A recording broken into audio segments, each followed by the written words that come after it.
Welcome to Break Free to Brilliance podcast, empowering women in business through thought-provoking interviews and insights. Embrace your authentic power, explore the impact of your story, and discover how writing your best-selling book can amplify your message, authority, and the 3 I's: impact, influence, and income. Let each episode guide you towards brilliance in minutes. This is your host, Seema Giri. Danielle, I'm so happy to see you. You're Ah, muted. There you are. hello, Seema. Good to see you. Good to see you. We have been having such amazing conversations. We're talking about, mm, um, different aspects of business, and we had just conversation with Pamela. I don't know if you were able to hear about money, and I love that you're up next talking about money because there's so many different takes and perspective on money and how we um, build a relationship with, how we approach it, how do we grow our business. I think out of all the limiting beliefs, I've heard the most around money. I, what are your thoughts on that? No, I would agree with you. I think that we tend to project a lot of our feelings, that those deep underlying feelings of unworthiness or unlovability or shame or guilt, sort of those feelings that are really strong. I think we project onto money. And I Yeah. think that ends up being our beliefs and our struggle. And I believe they're handed down to us. So I don't think they come out of nowhere. I think Yeah. they are, yeah, generationally offered to us on a silver platter. I like how you say that generationally offered to us. And that Yeah, is so true. Yes, on a silver platter. Yes, but before we dive in, sure. tell us about your story. How did you get started in your business and the success you've had so far? Yeah. Well, I am a master manifester. I love manifesting. I have manifested a failed marriage. I have manifested uh, my car being repossessed 4 times. I have manifested 3 times being on food stamps, and I've manifested homelessness. So, if you can relate to this, then you'll want to really dig in to this next piece because when I realized that manifesting wasn't working, except it was, and but I couldn't quite figure out how to even manifest a cup of coffee. But I can manifest all these other things in my life. I'm a single mom. I've been a single mom since my kids were 1 and 2, so not even quite 12 months, and my daughter wasn't quite 2 yet. And I thought, what is going on? I have a master's degree. I'm educated. I come from a middle class family, blue collar worker, dad, but I couldn't figure out why money eluded me. What was Mm. going on? I'm intelligent, I'm educated. Why could I not keep money? And when I was in the middle of my divorce, I decided, because of a past trauma as a kid, I decided I don't want to put my kids in daycare because they couldn't speak. Like, what if something happened to them? What if someone hurt them? How could they tell me? Right? I'm right. My trauma has left me hyper vigilant around my kids. And so I thought I got to figure something out. Now, I had already done, I was already a yoga teacher, and I was already a Reiki master and had done energy work. But I found coaching. I was Googling, like, what could I do? Right. Because I didn't want to go back to work. And I found coaching, and I sold my engagement ring, my wedding band. And not so serendipitously, right? The exact amount of money that I got for that was the exact tuition of this coaching school. And I thought, yeah, I'm gonna go all in. And everyone thought I was irresponsible and crazy because you have a master's degree, go to work, be responsible. And instead, I thought, I want this divorce and this, really, like, this, what I felt like was, I come from a traditional, very Catholic, Italian background, right? You go to school, and you go to college. We did. And then you get married, and you buy a house, and you have kids, and there was a plan in place, and you live 1.6 miles away from your mother, and you live and die in this, few blocks. And I just had bigger, they had this feeling inside of me that just there was more, and I was a searcher. And Mm. it turned out that I thought, I want this divorce, which was not in the plan, right, for my parents or for myself. I wanted to be better and not bitter. And I thought, this is my opportunity to be better and to do better. And I truly believe that our kids and our environment, right, they be what they see, not what we tell them. And Yes. so I went to school, and got into the coaching industry. And after many trials and tribulations, I broke through to multi six figures. And so we're growing every day, and we continue to grow, and we're on our way swiftly to seven figures. But most importantly, I have the life that I set out to create. And my kids are now 14 and 15. So pretty brilliant, pretty brilliant. No, I would say, I mean, that is a complete turnaround. Congratulations to you for that. Thank you. Yeah, because that is not an easy thing to do. And I think sometimes we have to hit that rock bottom to see, because there's only one way up after that, right? You can't go further Yeah. than that. Yeah, I discovered that when I was sleeping on my massage table. I had an energy medicine practice. I found myself homeless with the kids, and I thought, oh boy, this is bad. I better figure this out. Yeah, yeah. So after you did the coaching school, Yeah. um, was that what helped you shift your mindset? I mean, how No. were you able to shift your mindset to attract money? Yeah. Know So I think the big turning point for me was I was just sharing a little bit, like, I found myself homeless. Had already been in school I already been a coach, I had already been in the energy medicine practice. I think people sort of, and I have this assumption that, right, I get my certification and I open up business, and where are the people? Right? Where are the people? Where are these people that I know want what I have? Because why would I have I answered the calling. I answered the call. I'm doing it all this way, right? And so it turns out that you can answer the call, and you can put your little sign out, and then it's like crickets. It's like, wait a second, I don't hear anyone, I don't see anyone, and it's frustrating because you think, man, time and money invested.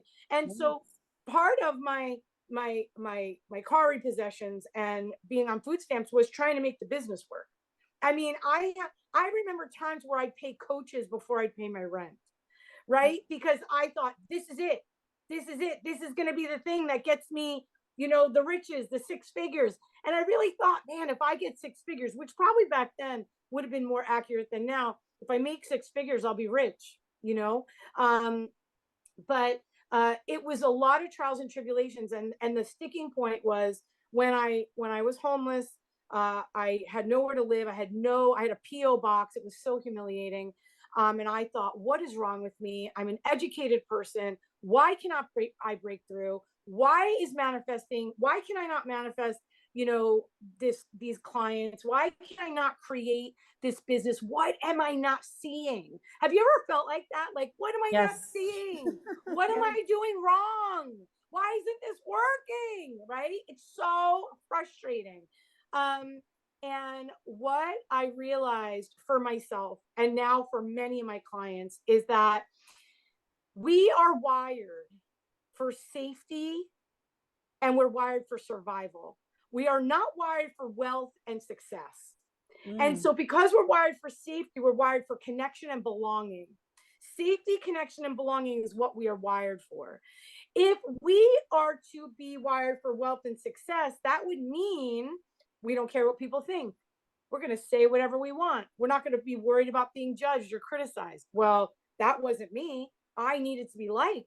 I was afraid I was going to offend someone. I grew up in an era where being a good girl meant that my discomfort was always okay, as long as I made everyone else around me comfortable. Can you relate to that? Definitely. Yeah. Oh, right? It's so crazy.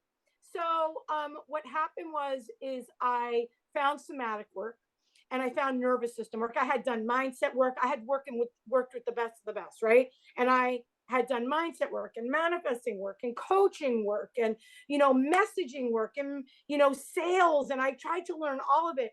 And ultimately it came down to that, because I was wired in this way where I really wanted to belong, where I was really just trying to fit in, but I really wanted to belong.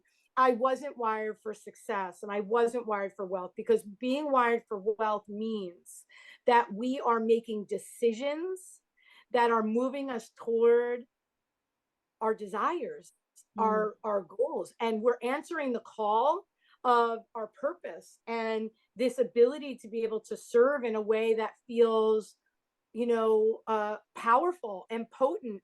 And I was tired of chasing, right? Like, I'm like, why am I chasing? And so I started learning the organization of my body and what was happening there. And I thought, gosh, there's got to be other people in the world who experience the world like this, where they don't feel like they can control their thoughts. They don't feel like they can figure out why this affirmation isn't working. And that's when everything turned around. Everything turned around when I sort of understood that manifesting and creating from that place is in the body and not just in the brain. Yeah, so I found that really interesting that you talk about that embodying wealth, right? Yeah. Embodying wealth. And many people don't, I mean, I never realized until I started looking deeper. I'm also a Reiki master and pranic healer practitioner on Oh, my cool. way trying to find why is this not Yeah. working? Why am I stuck? I'm doing all the right things. Yes. Yes. So how can you help our audience of women who are listening to this identify like what could be how do they identify that they should be really looking at the energy aspect, the somatic aspect of making more money? Yeah. So okay, so I'll keep it like so simple, because it actually is simple, but simple isn't always easy, Right. right? But here's the thing. We have been told thoughts create things, and that is true. However, we also know that it's what we be, not what we do, that creates our results, right? And Mhm. so we all know that what we be is a vibration that we embody, and we have to be a match, we have to be in harmony to in that frequency of whatever it is that we want. So if you want to make $10,000 a month, you have to be in the vibration of $10,000 a month, which includes your thoughts and your feelings and your body sensations and your emotions and all the things. And then you become in harmony, right, with that money. And then the bridge is you have to take the action, right? The bridge between you and all of that energy and what is we got to be in aligned action. Yes. Well, what's really interesting is that a lot of times money, and you were alluding to it even earlier, money creates panic in most people. There's a limiting these limiting beliefs, but these limiting ideas, and it's not always conscious. And so what happens is your state, the state that you're in, usually, if you're not getting the results you want, it's usually because your state is not a match for what you're thinking and saying you want, because it almost feels like not believable. And so what we want to do is we want to rewire you to embody a state of wealth, of success, of abundance, of prosperity. And when we change our state, we change our vibration and energy. And we do that by rewiring our nervous system, right? When we rewire our nervous system, we no longer have to be afraid to stay in the state. Like, there's a hierarchy in your nervous system, right? The lowest part is freeze. Then in the middle part is usually it's anger or anxiety. That's fight, flight. And then on the top is like, I got this. I'm grounded. I'm centered. I'm happy. I feel great. Well, I created a hierarchy of wealth. And in this hierarchy of wealth, the bottom part, which is the freeze, right? Usually it's a functional freeze. It doesn't mean you're like Yes. frozen. It Yes. just means that you still could just get done what you could get done, right? And typically, a lot of people are in that state or in this fight flight state constantly when it comes to money. And when we're in that state, every time the idea of money comes up, what you're doing is the state that you're in is in scarcity. That's your state, right? And when your state is in scarcity, even if you're thinking $1 million, or I'm a six-figure business owner, or I'm going to go out there and attract leads, or I'm going to go and get whatever, or I'm going to create, or I am a money magnet, like whatever you're thinking, it's not only what you're thinking, it's your state that actually is overpowering that thought, which is why it doesn't become a match, which is why you're not vibrating at that level, which keeps you in the scarcity. Does that land? Yes, yes, Yeah. it does. And that's making me think about people who have been able to attract millions and Yes. then losing it all. Yeah. Yeah. Well, It's it like happened. you've somehow had that state and something shifted somewhere along the line where how does that happen? Because if you were already in that kind of state to attract that, it seems like you would be in that state, right? To Yeah. to So keep it. so I so I don't always believe that that is a result of our state changing, right? Mm, It could be one that you upper limited. It could be that you are needing to learn some sort of lesson, right? And so maybe you didn't follow your intuition and you trusted someone you shouldn't and they took everything, right? mm. Maybe it's like you hit that glass ceiling and you crash, right? We don't know why that happens, but here's what I know to be true. If you live in a state of wealth and you are wired for wealth and success, you can remake that money like that, because you don't have to be afraid to not make money. You will make the money.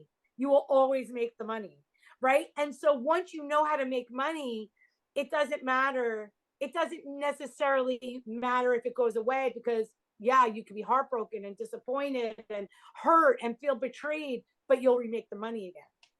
Yeah, yeah, no, that's a good thing for that's a good takeaway for everyone to have is that you can once you're in that kind of state, you can always make money back, and you're not going to be stuck forever and where you are. No.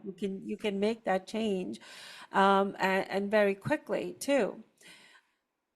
I think so, with so many women that I've worked with, they've gotten to that stage. It's like, oh, now I can't do anything again, or this isn't working, or I'm just doomed for this kind of a life. Yeah.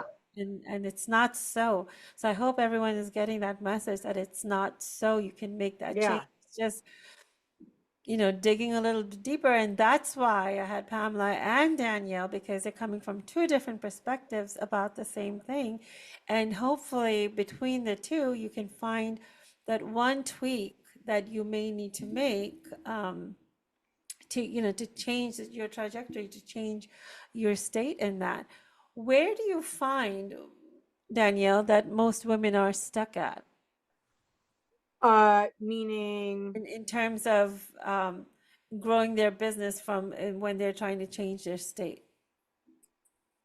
where are they stuck at? Well, I think that most women are typically stuck in the trauma. They're operating from some sort of subconscious trauma and drama, right? So Mm, you're either, and trauma is not the thing that happened to you, it's how your body has responded to that thing, right? And the drama is the story, the loop of the story of the thing, mm, right? And so what happens is we could subconsciously, the body remembers everything, the body knows.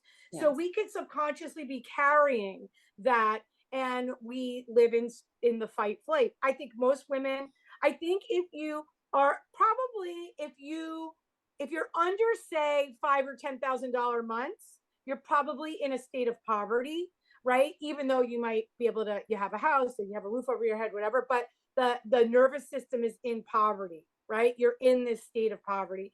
If you're making money but you have high low months and you don't know what's going on, if you like feel like, oh my god, I made the sale and then I crashed, and then I made the sale and then I crashed, and it's not consistent, you're probably more in the fight flight space.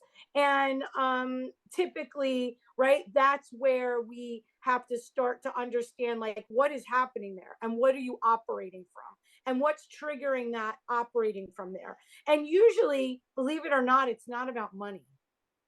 It's usually not about money, but money, or if money, so money is my teacher, right? Money is a spiritual tool and it is a teacher. And so if money is your teacher, you will see that you'll think it's money, but it's really not the money. It's because money is just energy like everything else. And so it's all just about how are you wired to receive. A lot of my women, they have a receiving wound. They're overly responsible. Like, I mean, listen, and I'm preaching to the choir because I know, right? I am running my household. I am making the money. I'm buying the bacon. I'm frying it up in the pan, vegan bacon. But still, right? It is like we are overly responsible for people's feelings, for people's lives as mothers and wives and partners, right? We're running a household, we're running businesses, and we don't, because we know how to give, we just don't know how to receive, because the receiving means we have to, first and foremost, you got to relax. In order to receive, you got to lean back, tap in, go down, and open to relax. Who has time to do that? Also, who feels safe enough to do that? Most of my clients have come from stories of surviving, right? And so it's like to open ourselves up. It's like, whoa, whoa, whoa, right? And that has nothing to do with money, but money becomes a guidepost, a result. That is interesting. Wow, I'm having all these light bulb moments. You left me speechless. I love that. Danielle, if you had to give one advice to women on how to break free about where they are, maybe in their trauma and drama aspect, what would that be? Make a decision. Has anyone said that already? Because I can give you another one. Yeah, I think I would need a little bit more I about could share. make a I decision, will. Yeah, I and just want to make sure that no one else gave that tip yes. because I want to give you a good one. Okay. So here's the thing. Most business owners, most women think that they've made a decision, but they really haven't made a decision. Right? A decision means that there are no exit doors. Once you make a decision, because listen, every road is hard. Pick your hard, right? And a decision, there were two pivotal points in my journey that when I look back at those were, and you make the decision every day. You have a hard day, you're still making the decision. But there were two pivotal points. One was in the middle of my divorce when my kids were, they again 1 and 2, right? When I traded in my rings for my first coaching certification in 2011, right? I've been in the coaching industry a minute. So when I did that, what I decided, I looked at my kids and I had no money and I thought, what is going on with my life? This isn't how it was supposed to go. And I realized that I had made every decision from trauma, from fear. And I did what I should do based on what my parents told me was the safe thing to do. This is what you do. And I remember saying to myself, this ends with me. And what I decided this ends with me was the shame and unworthiness that was passed down generation to generation, that was keeping me stuck and spinning in the unworthiness of it all, in the poor, in the poverty, in the not having the money, in the not feeling like I was good enough, in the feeling like I was too much, right? So that was one. The next decision I made was when I was homeless, in that room on that massage table, because I had an energy medicine practice. And on that massage table, I'll never forget that I thought, this is it. I'm done being the wounded healer. I'm done proving that I can fight like a warrior to get out of the pain and the hurt, right? I'm tired of telling that story. I know your whole thing is about stories that break free, right? Yeah. I said, I'm tired of telling this story. It's done. And that was when, right? It was like, here we go. And when you decide whether you're investing, right? A lot of people, they decide they want it, and then it comes time to invest in a coach or a mentor or support, and they're like, oh my God, I don't know. I don't know if I could do it. You can do it. You can do it, right? It's like we have to just keep deciding and trusting that the universe will provide the way once we make the decision. And that requires a lot of faith. It requires a lot of trust. And even more than that, most people will think money. Oh, I don't have the money. I don't know if I could do it. But the truth is, it's about deciding to commit to what you say you can do and be in the world. It's committing to you. And so you need to decide no exit doors and just grow through the obstacles that are going to show up, because they will, because that's what it's all about, growth. That is so beautiful, Danielle. Thank you so much. I have not heard making decisions in this way, and it's really powerful. Yes, you need to decide and commit. And one of the words I have that in my calendar in front of me is commit, consistency. Those are the two things that after you make the decision, you have to stick with to get the results that you want. And this year has been very different because of that. So yeah, and if you find that the decision you made is not right, make another decision, do the course correction and get back on track, but you need to keep making those decisions. And I love that. No exit doors. No exit doors. No exit That's doors. how I made that decision many years ago, and I have not veered off course yet. I've had a lot of different paths that I've had to, off on this way, that way, up, dead Yeah. end. I got Yeah. to turn around, but the decision has always stayed the same. Wonderful. Beautiful. Yeah. That's Yeah. amazing. Thank That I've learned so much from you, Danielle. I so appreciate you coming on our summit and sharing this with other women. Please let us know what your insight is after our conversation with Danielle. And you feel free to ask a question too. She'll definitely get back to you. We'll get back to you in answering that. And if this is resonating with you, I've seen some hearts before, but let's have some more hearts. Let us know this has resonated with you. Danielle, thank you so much once again. And Oh, hope thank you'll you. stay for the rest of the speakers and have an amazing day. Thank you, Seema, very much. Thank you for having me. Of course. Thank you for tuning in to this episode of the Break Free to Brilliance podcast. And I hope you had some key takeaways that you can implement right away. Be sure to subscribe to Break Free to Brilliance wherever you listen to podcasts. You can also follow along with us on social media using the links in the show notes below. We'll see you again for the next episode.